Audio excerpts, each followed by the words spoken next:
This is why men will be abolished.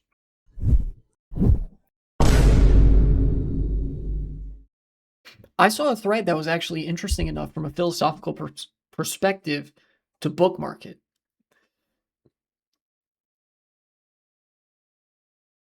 You guys remember how last stream, that part is going to be a segment where I argued that American Protestantism is gooning?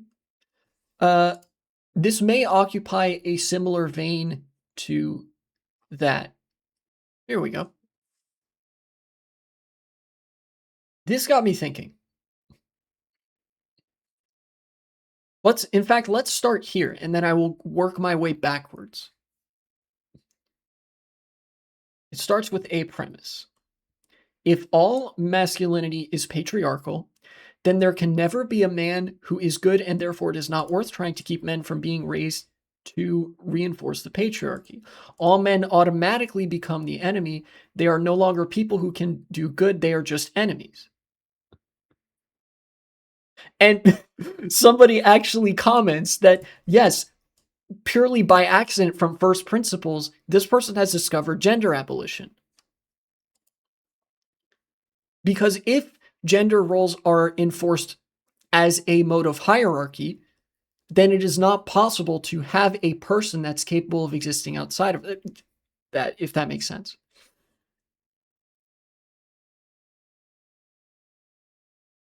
What am I listening to? You're listening to philosophy.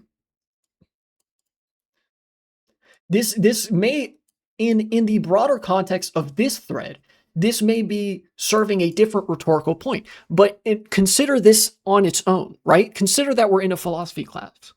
If all masculinity is patriarchal, then there can never be a man who is good, because patriarchy as a form of hierarchy is built on gendered domination and psychosexual control. If masculinity is defined by the hierarchical positioning within this hierarchy, then there's no such thing as a man who is good.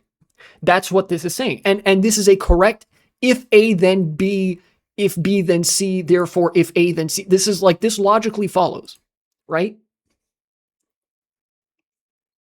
All men automatically become the enemy. They're no longer people who can do good. They're just enemies. This is the part where I may slightly disagree. But if you replace all masculinity automatically becomes the enemy, then yes. If all masculinity is patriarchal, then there can never be a man who is good. Because if being a man is defined by your adherence to certain masculine traits, but these masculine traits are all deemed as masculine because they involve dominating another person. Essentially, if all masculinity is reduced to toxic masculinity, it's not possible to be a man and be a good person, right? And Beatrice gets into this later. The thread that I bookmarked gets into this later. But that's not me saying that all masculinity necessarily is toxic. What I am saying is that the scope of what is considered masculine is actually being reduced to more and more of its toxic elements, right? It used to be, right? You have the box. I'm going to use the box analogy. I've used this before when describing gender. You have this box called masculinity, and there are a number of things in that box. Some of them are very toxic traits. Some of them are positive traits, but together they comprise the box that is masculinity. This would be like, imagine that this box is slowly being stripped of its non-toxic elements. There are things that used to be considered masculine or acceptable in the range of what we would consider masculine gender identity that are no longer, because they're not deemed sufficiently toxic to remain in the box of masculinity, right? Even such things as having interests, the concept of having interests. I don't know if anybody's seen like right-wing slop accounts posting about this. This is an unfortunate cultural success that they've had, which is that even something as simple as having interests is now considered gay. From the right-wing perspective, non-masculine, in a fashion that deserves derision from other people who are enforcing the social concept of masculinity, right? That's just the first post. Let's go back a bit. And Beatrice says, this is why men will be abolished. The male social class is increasingly obsolete as economic development brings an emphasis on labor unimpeded by sexual dimorphism. Before this happens, though, there will be crisis. Men will try to create ways to keep having a purpose, feudally. Basically, more and more things are becoming acceptable within the range of non-masculine or feminine behaviors, both in terms of interest and labor, the management and economy of nations, right? More and more of that is coming to be seen either in a not inherently masculine or in a feminine way. Therefore, that necessarily means that the scope of what is necessarily masculine is reducing. Men as a social designation, the social designation of masculinity is becoming less and less relevant. It's becoming more obsolete because more things are being ejected from it, right? Having interests, working certain kinds of jobs, right? All of that, like many of those things used to be considered masculine traits or things that you could very easily associate with masculinity, with being a man. But now more and more of that is associated with femininity and being a woman. Men are slowly being abolished, right? This is, I believe, the thesis of gender abolition. We are yet to see the antithesis, right? Dialectical shit. And yeah, there's going to be crisis because this is going to cause a lot of anxiety. And in a world where these patriarchal hierarchies still exist, where there is still this gendered system, but gradually one very important element of that system is being stripped more and more of its social function and social role, they are going to experience a crisis of purpose. Anybody that belongs within that social label. Men are currently experiencing a crisis of purpose. I don't think that's a particularly controversial thing to say. And part of the reason for that is because more and more social functionality is being associated with womanhood. Fewer and fewer things that entail being socially functional are considered masculine. You know? Which means if you are masculine and subject to, the cultural masculinity police, not literally, but like in the sense of these cultural tones that sort of dictate, oh, if you're masculine, you should act this kind of way. These subtle social pressures are putting people in narrower and narrower limits, right? They are permitting them to do and be fewer and fewer things if they are men. Cannot imagine being a man. Must be rough for them. I can imagine. I was a man for almost 25 years, and it fucking sucked. I was raised as a boy. I didn't realize that I was trans until I was 23. I didn't realize that I was a trans woman until I was almost 25. And the whole experience was very, very, well, it was tumultuous. I have a lot of good childhood memories. I have a lot of bad childhood memories. There are a lot of things that I was actually afraid to do or engage in because that was seen as girls' stuff. But I did witness in real time, as I was growing up, more and more things that boys could do, that boys were socially kind of permitted to do, were also perfectly fine for girls to do. And I want to stress that that's not a problem. Breaking down these barriers in that way is not a problem. That's a good thing, actually. Girls should be, socially perfectly permitted to play the video games, to wear pants.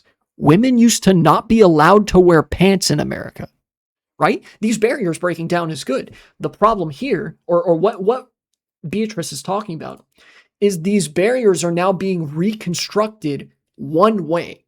They're being reconstructed so that even though men enjoy certain institutional advantages, the pay gap, the sort of institutional inertia by virtue of social connections in these industries and whatever, leading to the average man earning more than the average woman, right? there are more and more social barriers that are confining men into a profoundly alienating, even if oftentimes financially comfortable existence. But there are an ever decreasing number of barriers to women. And there is currently, because of that dynamic, in the change in how we perceive gender and how gender is evolving, there is a literal reaction occurring, primarily in the social class that we call men. The male loneliness epidemic, the insistence that that's something necessarily male when it's really everybody. But this more unique crisis of masculine identity that men are experiencing. You know?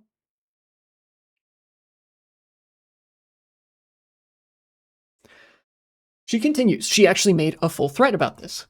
And this is meant to get your noggin jogging, all right? We're jogging the noggin here. Men be like, I can't be friends with other men. That's gay. True. It sounds like a joke. That is one of the few things that is still socially permissible for a man to do, is be friends with other men. It is perceived as weird for a man to be platonic friends with a woman and to not have a sexual relationship. But additionally, increasingly it is becoming taboo for a man to like a woman, even if they are in a sexual or romantic relationship. The narrative that seems to be being created is that men are not allowed to be friends with people, that they must be miserable, right? Certainly that's not openly stated, but I feel like there is an undercurrent that is leading towards that. And if that is the case, then yes, the designation of man, the designation of masculinity, the social class of men is becoming obsolete and will eventually be obsolete.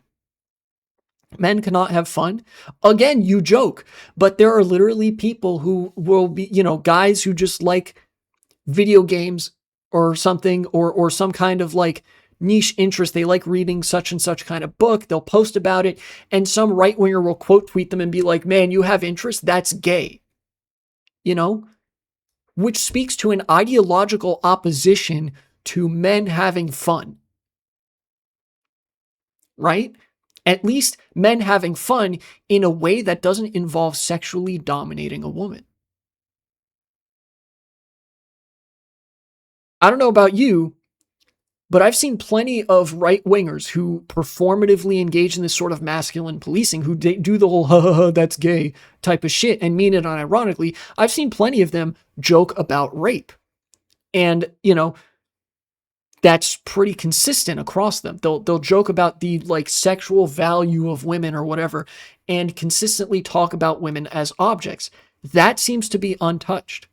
It seems like the essence of patriarchal masculinity is being distilled down to its base elements, that being a man means you are only allowed to do things that either directly or result in dominating a woman, particularly sexually. Have they considered being gay is base? No, they haven't, because they don't have brains. Anyways, this is going to kind of be a retread of some of the things that I said. I want to make something clear. This is from Beatrice, Bastet's Passion. I will also want to make something clear about the abolition of gender and why I say men and masculinity will be obsolete, but not that women and femininity will. My language isn't perfectly precise, but here's a thought process behind this. First, let's look at race as an analogy. So we have whiteness. And if you're familiar with its evolution as an international oppressive construct, you understand that whiteness is defined by what it excludes. Your language isn't precise, you don't say. Her language is more precise than most language that you've used in my chat. Give her a break. All right?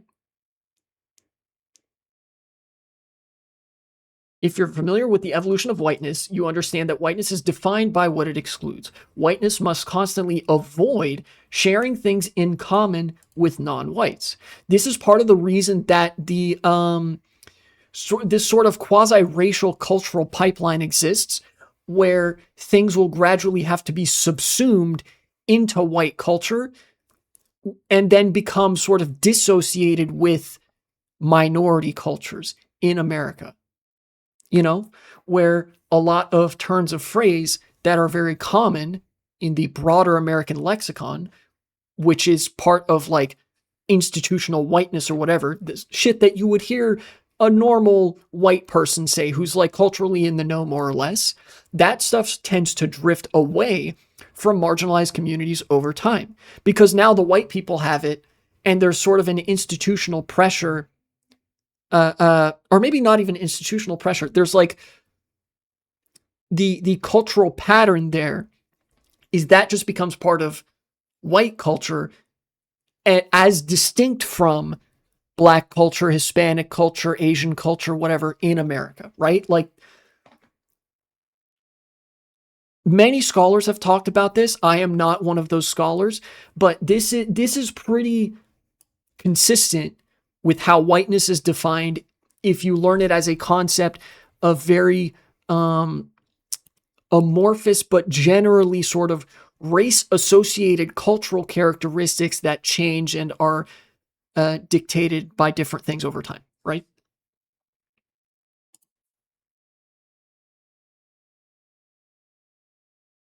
So, whiteness must constantly avoid sharing things in common with non-whites. The class of men works this way. I was talking about this earlier. Men and masculinity is in a constant battle to minimize overlap with femininity. A man can't afford to have too much in common with women or he is given fag status. He gets called gay, in parentheses derogatory. We see gatekeeping of academia, of hobbies, of clubs, of workplaces against women's entry or participation at an institutional level, I should add. Because now what we're seeing is that a lot of guys are gatekeeping other guys from being able to acceptably socially broadcast that they are part of one of these things. Being an academic, oh, that's gay. You're just a soy boy. Having a hobby, that's gay. That's like being a woman. Being part of a club, that's gay. Women do book club or some shit. Does that make sense?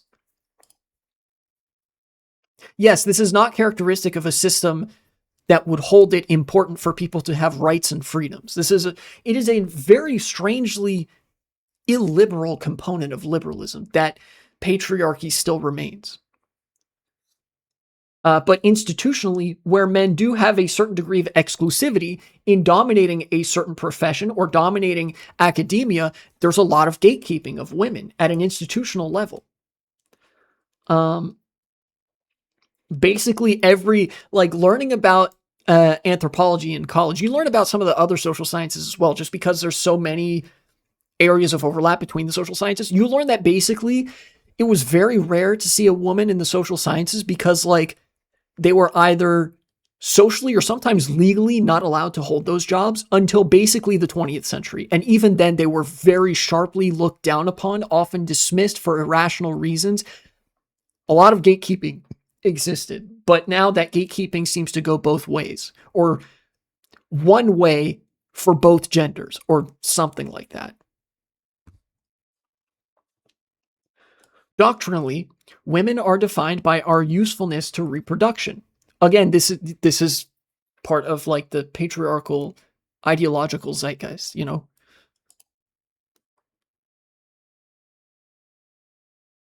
It's always a history until 3 years ago didn't exist, basically. Something like that. Doctrinally, women are defined by our usefulness to reproduction, not just biologically, but also culturally. We are meant to be a catalyst on which men act to reproduce patriarchy. If we don't, patriarchy wants us raped, killed, or poor. This is the sort of objectification of women shit. I talked about how one of the only things that it remains acceptable for the most masculine men who are sort of performing that to do is joke about or act upon the sexual domination of women and the dehumanization of women, right? Yes, this is a thread because of the character limit. This is a very complex subject, and they're making thread to explore some of their thoughts on it. And the reason that you have these 1 out of 8, 2 out of 8 things is because there's a character limit. You can only have so many characters in a post.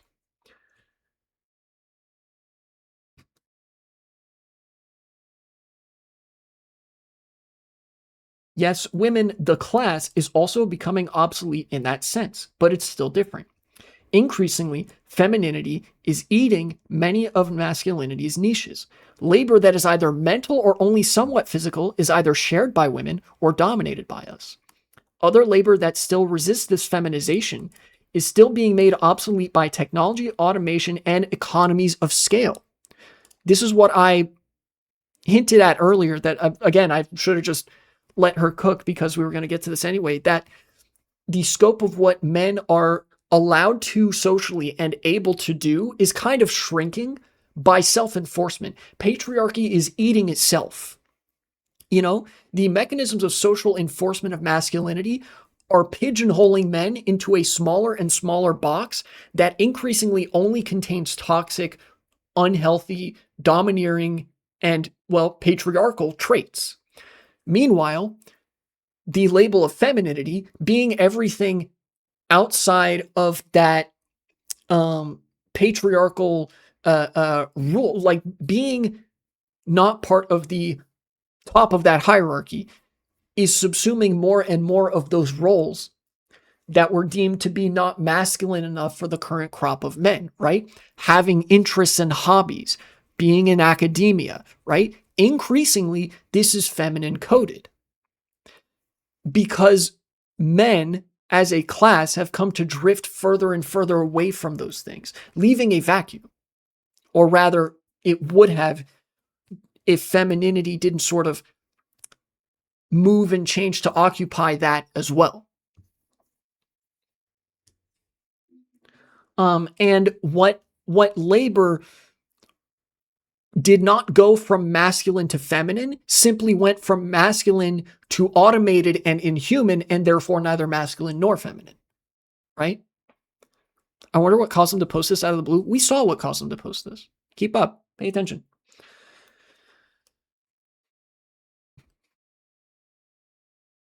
The system knows that.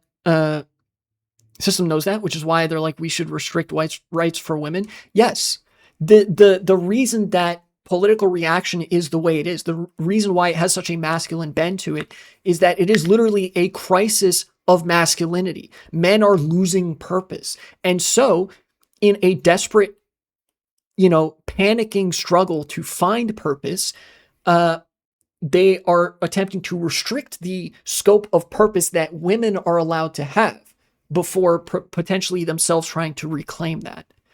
But that's not how that works. It's only viewed as feminine because, like, things that are viewed as feminine are only feminine because we insist that they are feminine and not masculine, right? Probably forgot. I'll watch this again later. That's fair. Some went from masculine to mixed. That's true. It's also the reason why performative stoicism is on the rise. Exactly. One of the many things that has been kicked out of the box of masculinity and increasingly subsumed into the purview of femininity is having emotions, expressing emotions, being able to healthily process your emotions. It used to be, the meme used to be in the 19th century that women were hysterical because they couldn't adequately process their emotions, not because they felt emotions, but because they weren't good at handling them. And that to be masculine would include properly processing your emotions. Was that actually true? No, but it was a component of the social labels of masculine and feminine, right? And so it was the sort of dominant cultural narrative from the patriarchal elite that percolated its way down, and in part that was reinforced from the bottom up, was that having healthy relationships with your emotions, being able to feel them, but not be so overcome by them that you crash out all the time, was a masculine thing. Now, things have drifted to the point where having emotions at all and feeling anything at all is perceived as a feminine thing.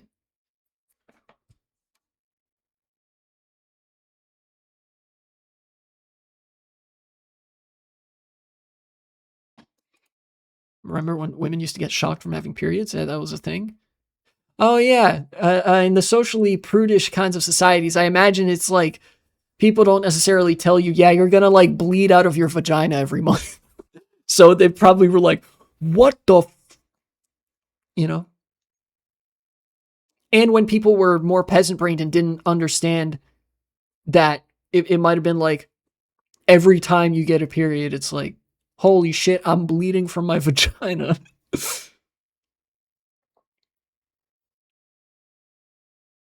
Anyways, back to this thread. Other labor that still resist this feminization, still being made obsolete by technology, automation, and economies of scale. Must be the gods. So true. It must be that Athena has spite for my pussy in particular or something. I don't know. Masculinity needs a lot of exclusions, needs a lot of exclusion to keep existing. Femininity, not nearly as much. That's why we've seen men becoming increasingly aimless and futile attempts at violent reversal. It's crazy the uterus rips itself apart instead of absorbing it back. That is kind of nutty, and humans are kind of unique in that respect. There are a lot of animals, there are a lot of mammals even, where the process that we know as a period, right? A menstrual or monthly kind of cycle with the reproductive organs, particularly the feminine ones, happens entirely internally, and there's no sort of external bleeding or anything like that. And what's even crazier is that a lot of it is also dictated not just by your reproductive, like the physical organs you have, but by the hormones in your body. Trans women have periods. Even if they haven't gone through any kind of bottom surgery to get like a vaginoplasty, trans women have been known to have periods that manifest as what they call a phantom pain. You experience the pain, but you don't have like, obviously those processes aren't really like happening, at least not the same way they would with a cis woman or somebody that has a vagina. You know, human reproductive system is pretty bananas. Femininity always referred to the remainder. That's true. In-group, out-group. In-group is defined by exclusion versus the out-group. Therefore, the out-group is defined by whatever the in-group does not deem as part of itself. And when the in-group is shrinking itself, that necessarily means that the out-group is growing. That's so true. Phantom Pain, Metal Gear reference, Kojima reference, literally Metal Gear Solid 5, Trans Women Edition. The Phantom Pain. It is actually called that, which is really funny. The femininity always refers to the remainder. The scraps of social and economic roles men weren't taking. Now it is breaking out and turning more things into feminine things simply by having significant, not even always an overwhelming majority, participation from women. Kojima makes my gears solid. Mine too. So true, bestie. The niche trying to be carved out by positive masculinity will either perish because it wasn't actually all that positive, even after so much heavy revision, or else be given over to femininity by the one drop rule of gendered social roles. The future is either feminine or cataclysm. I actually think this makes a disturbing amount of sense. And I don't mean disturbing as in, oh my God, it's so scary. I mean disturbing as in it literally disturbed me from my seat and caused me to sit there and think about it, right?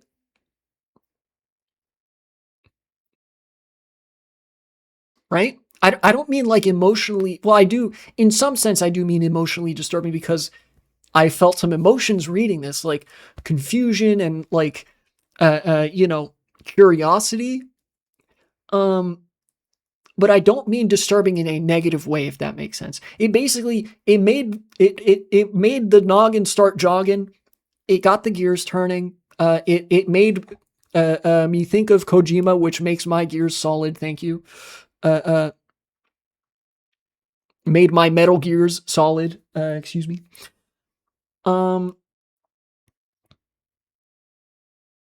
and I think that, like, if you understand the dialectical relationship, just in theory, if you understand like what a dialectic is, where you have thesis and antithesis, and how a lot of times where dialectics are systemically reflected in the real world, they are with class or systems that revolve around inequality. This makes a lot of sense.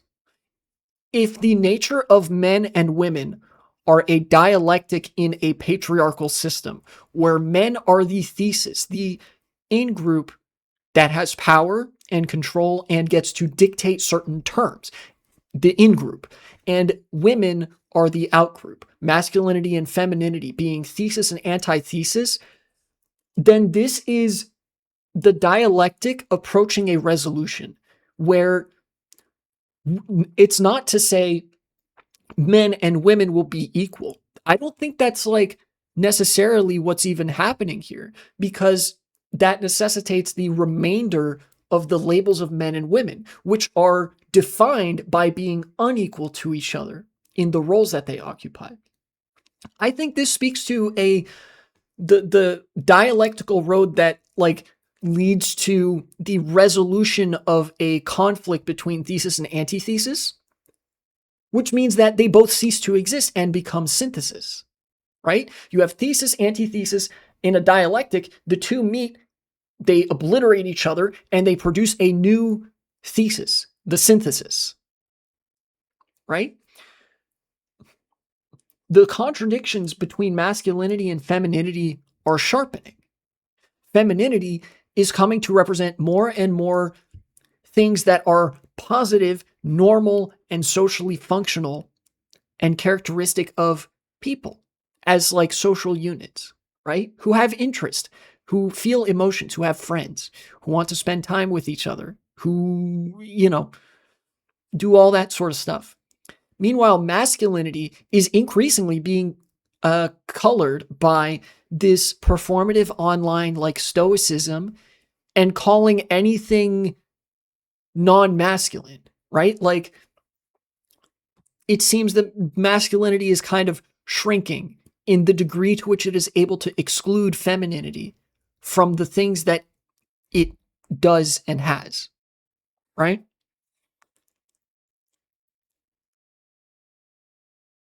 My opinion was that it was interesting. I think that is all I want people to walk away with this, from this with, is that this is interesting.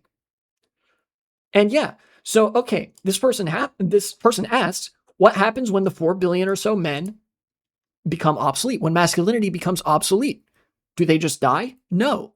The answer is they cease to be men. They cease to be masculine because the social roles of gender cease to exist. They become something else entirely. We potentially even just shed this vestigial system without really replacing it with much of anything.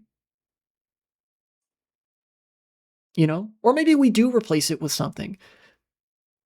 But one thing's for sure, it's not going to be the same thing that yielded this.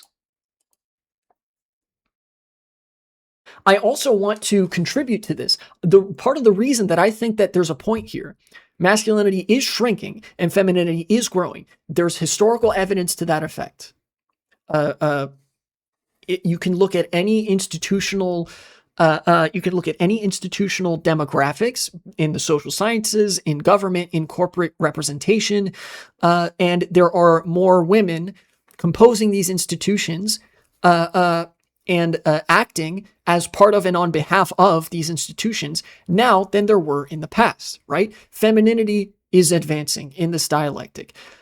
And by virtue of that, because masculinity is defined by being an in-group with control over these institutions, patriarchally so, being literal patriarchs, the advance of femininity means a retreat of masculinity. Femininity is growing, masculinity is shrinking. And one of the things I saw here that, you know, made me think like, oh shit, there's really something to this, is that not only that, the term positive masculinity, I think itself seals the fate of masculinity. I think that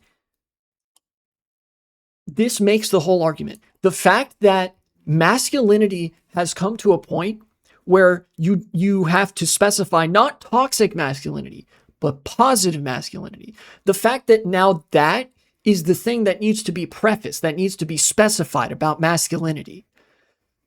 And that more people are feeling the need, real or implied, and I do believe that it is real, to specify positive masculinity as opposed to just regular masculinity, means that masculinity is shrinking, becoming more toxic, and therefore becoming more obsolete, because being toxic does not provide social utility to the world, right?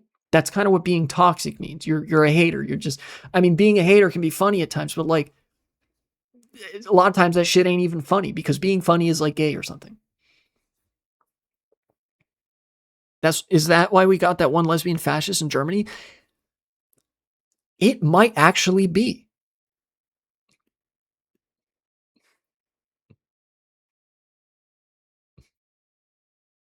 Even the retreating masculinity represented by fascist hatred of women cannot escape being represented by a woman.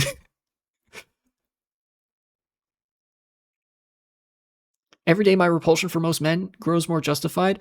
I'm right there with you, sister. Yeah, like legitimately, I think that this is kind of like a smoking gun for this thread. That like the increasing prominence of having to justify masculinity by attaching the word positive in front of it already accepts that masculinity itself isn't positive, and you have to attach that to it in order for it to have positive traits. Does that make sense? How big of a phenomenon will this be once it all crashes? I have no idea. Characteristic with a lot of philosophical discussions of dialectics like this is that you can sort of see the contradictions sharpening. You can see the thesis and antithesis growing, shrinking, changing, and approaching a point where they will have to do synthesis or otherwise collapse in cataclysm and then produce synthesis. But I have no idea what that's going to look like. You know? Just like we can see the ways in which a capitalist system, an economic system, is acting in ways that are irrational, that are not sustainable, that are transparently counter to the purpose of an economic system, which is meeting human needs, right? We can view those contradictions sharpening in real time. And we can predict reasonably that at some point, this will no longer be the way things are, because it would be impossible for this to remain the way things are in human society. But I don't know what the end of that looks like. I don't know what a socialist world looks like necessarily. There are a lot of different ways it could look. I'm not as well read on gender abolition and gender theory, so I'm not as familiar with potential hypothetical scenarios of gender abolition or gender reconciliation, which would functionally still be abolition. But I know that that world eventually will be upon us. And I'm sure that there are plenty of scenarios that people have predicted as to what that might look like.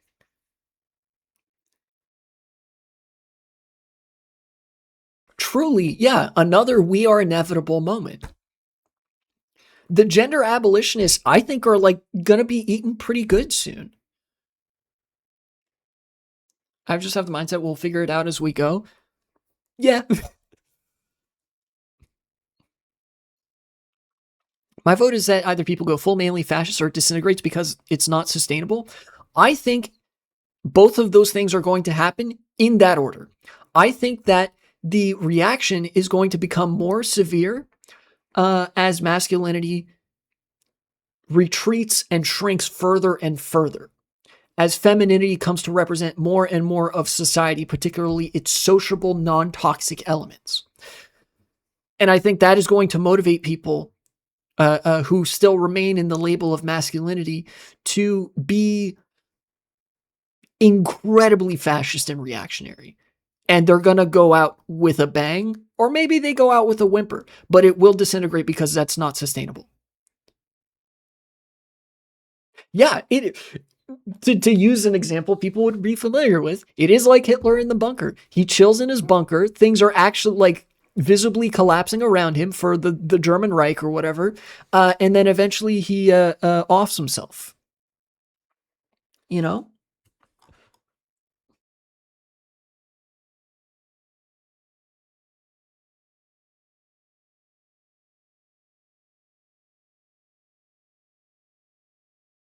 And this person says something that also gives me food for thought. These are a lot of words just to get across the point that eventually men will have to stop caring about being seen as gay or feminine. This would be a path to survival of masculinity, potentially. But no, I actually don't think that this is possible. I don't think that it is possible for men to stop caring about being seen as gay or feminine because masculinity only exists in contrast to femininity. They are thesis and antithesis. They are defined. Their existence is defined by not sharing traits with the other one, at least from the direction of masculinity. And if this person is correct and this ends up happening, which I believe are actually two different things. You know, this person could be correct and this doesn't happen, or this person could be incorrect and this does happen. I think that if in the world where this actually reaches a peaceful resolution of like the good ending, men realize it's actually fine to be gay and fruity and all that and do feminine things too. That is still gender abolition because it facilitates the further destruction of barriers between the social identities of each gender.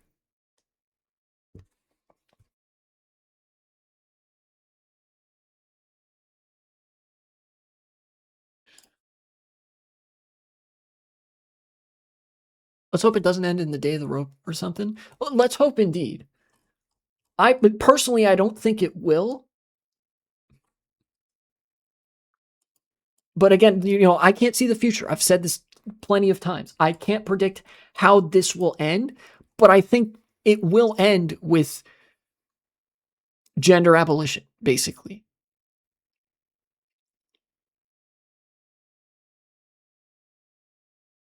Although a lot of people do have a kind of small brain about the word abolition specifically because they think of the abolition of slavery, which is something that could be written down in a law and enforced by cops. Uh, most abolitions are not like that. Most abolitions at a social level are things that have to be so encoded into the social fabric of society that it's unthinkable that they would ever need to be written into law or enforced by the power of state.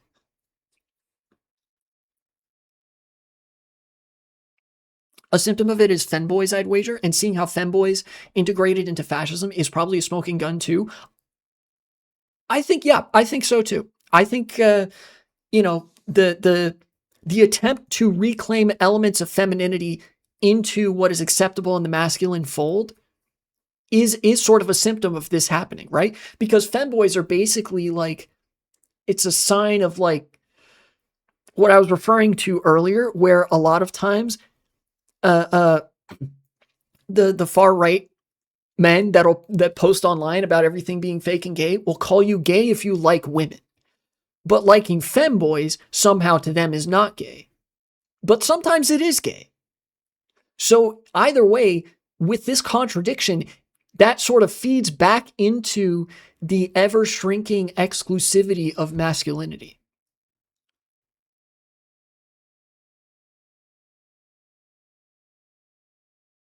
Yeah, that's right. It is kind of like looking for a desperate escape to not feel defeated. Femboys actually might have been one of the last aspirational attempts of masculinity to have something positive that wasn't just dominating women. And that kind of failed. Honestly, because of this thread, right?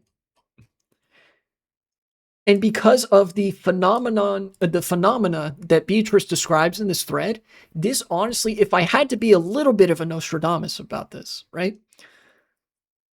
This makes me think we are way the fuck closer to a gender abolition world than anybody would have thought up to this point, right?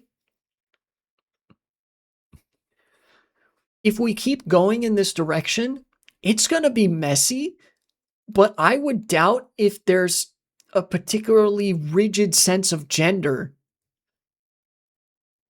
by the time somebody my age would be having grandkids, or maybe great grandkids, or great great grandkids. We're talking in the orders of magnitude of 50 to 200 years before the world is basically unrecognizable from a patriarchal perspective of gender. That's my thinking. And again, I'm trying to predict that as order of magnitude, like as orders of magnitude, right? But the fact that I could even conceive of seeing something like this come to a head, come to a like dialectical head within my lifetime at all is like both a brain buster and like kind of groundbreaking. I like legitimately my first reaction to this was I quote tweeted and said, I want to see like a philosophical paper written by a professional academic on this subject. I'd be kind of surprised if somebody hadn't written on this already because of how obvious it seems in retrospect, but like there's something here. And I think it's actually going to be pretty important, especially when you understand how psychosexual politics is and how much of it is actually motivated by these things that compose gender identity, that govern people's behavior, with things as basic as which people you're allowed to be attracted to, what interests you're allowed to have, what professions you're allowed to take part in, whether the things you do are viewed as like masculine or feminine coded, and the moral weight that confers to your character by virtue of your pre-existing associations.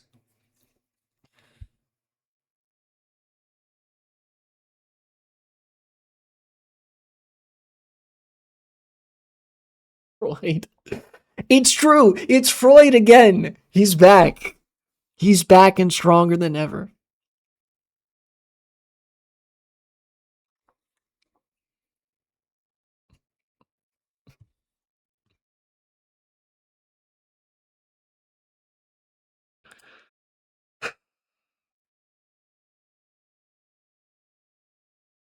Maybe Freud was right. Yeah, Freud was right about a lot of things. He had some good analysis to offer. Psychology students in shambles. Why would they be Jungian? I actually don't think Jungian analysis is as useful as Freudian analysis at times. You have to use elements from both, obviously, right? But like, there are a lot of things um that come from a Freudian or pseudo-Freudian analytical framework that if you contradict that framework straight up, you basically forfeit any chance of accurately encapsulating the issue you're talking about. For example, the psychosexual motivations that play out in people's heads when they are making political decisions and when they're voting or deciding what to prioritize in their politics, right? And a lot of that comes from sexual repression, something that, even though not having read Freud, I know Freud talked about at length.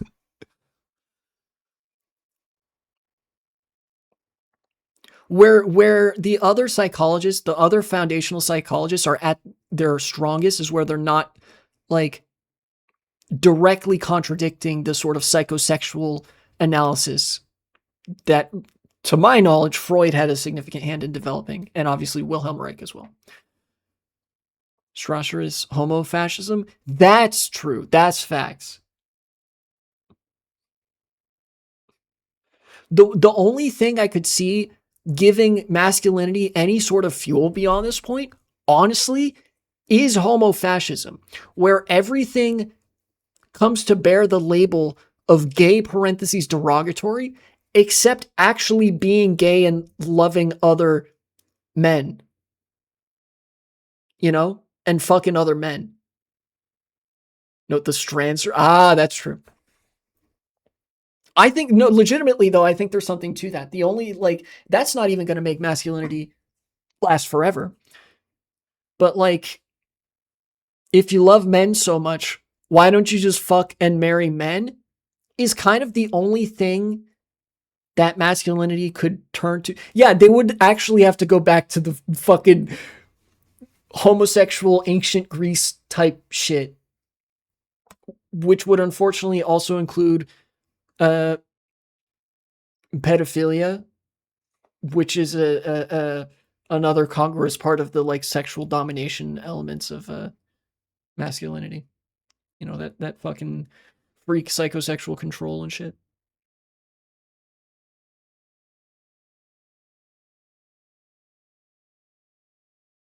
Profoundly interesting thread, I think.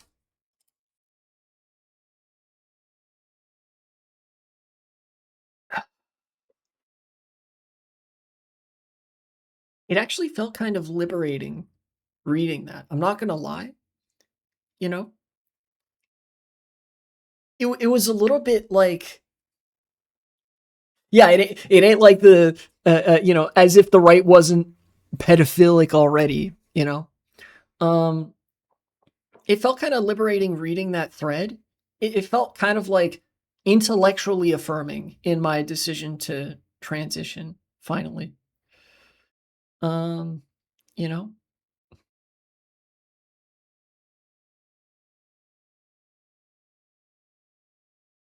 which is always nice. People being like, "How do I be a man?" And I'm like, "I'm playing Pikmin." That's true. Yeah, there's kind of like it if you ask for guidance or any sort of advice, how do I how do I be a man, right? Question that it like in plenty of 20th century and early 21st century media was like not that uncommon of a question for like kids coming of age or something like that, boys coming of age. And there was like, well, you see, being a man means you blah, blah, blah. And a lot of times there were sort of affirmative things that ostensibly were good, that you should aspire to, that you should do, that would make the lives of people around you better. And they were like, and that's what it means to be a man. Patriarchal connotations of gender aside, there were affirmative aspirations that were good and that were like altruistic, that were considered pretty ubiquitously, that used to be considered pretty ubiquitously, component parts of being a man, coming of age as a man. But increasingly, those were de emphasized over time, particularly because of the cultural avatar of masculinity. The people that started to be asked, how do I be a man, increasingly were not people who embodied these aspirational traits, but rather people who embodied the domineering traits. And so that came to define masculinity. Yeah, fascism is responsible for the death of masculinity in whatever way it held value. Positive masculinity used to exist as an integral part of masculinity. Fascism killed it in its desire to dominate and only to dominate. It excised all of the aspiration and desire to do good for others and the world out of masculine identity to construct the perfect fascist man, the fascist man who only seeks to dominate.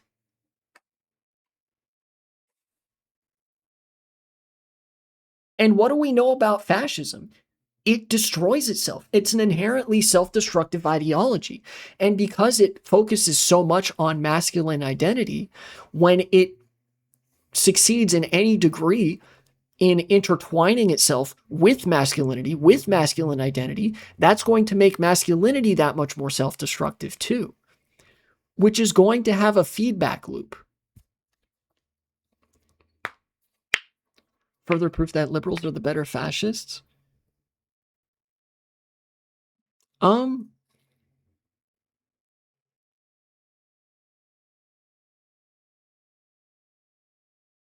I don't know. I was just thinking about how liberals talk about gender. I don't know if that's true.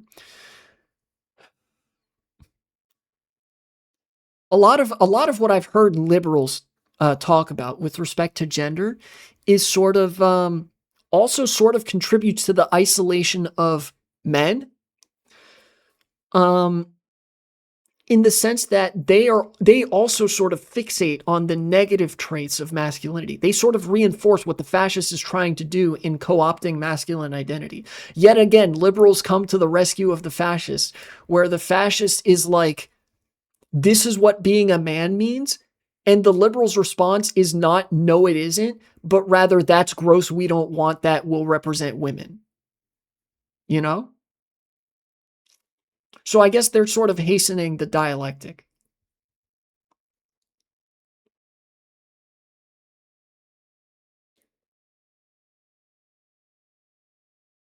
You kill more people, they're more self sustaining. Oh.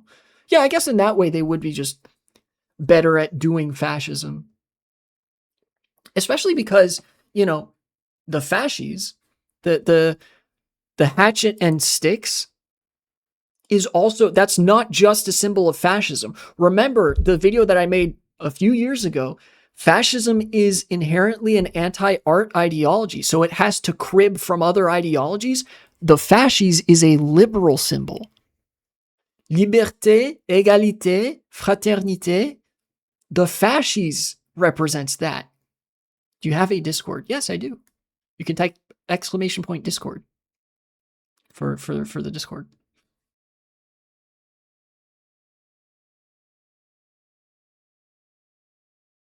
In fact, let me look this up.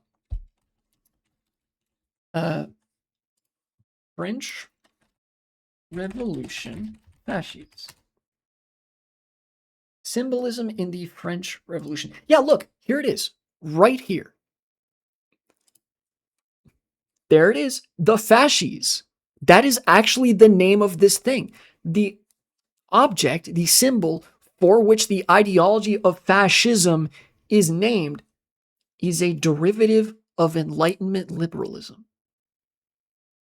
Liberté, égalité, fraternité. Lâche et le fagot.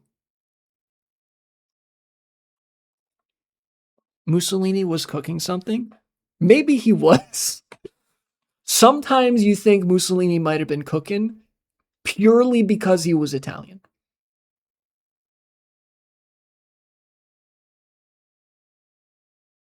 So it makes sense. It makes sense that there'd be a lot of overlap between liberalism and fascism. Fascism came from liberalism, as did in many ways modern socialism. You know,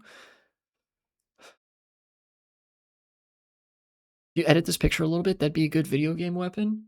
It already contains a thing that's a weapon in a lot of video games, a hatchet.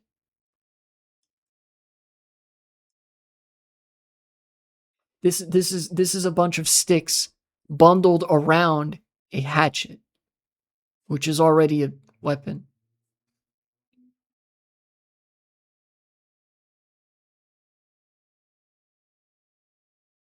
It could also function as a halberd if you're brave enough. I know my point still stands.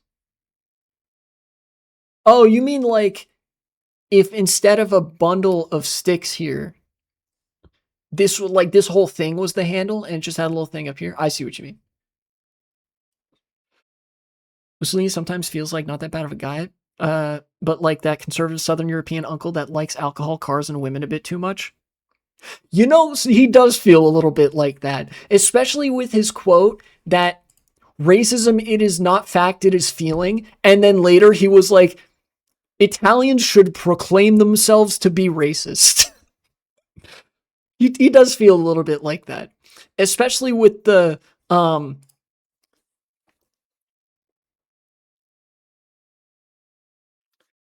video clip of him doing that. Let me see if I can find that.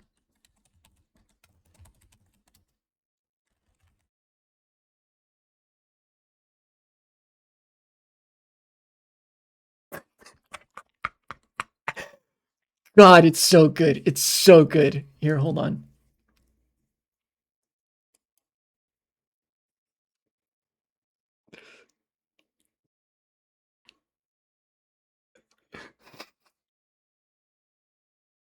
Oh my God.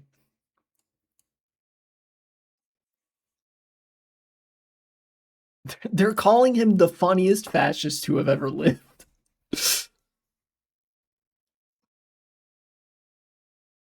Him doing the helicopter hand was so, so funny. Oh yeah, that's true. Early on, Mussolini wrote about how fucking crazy Hitler was. Uh,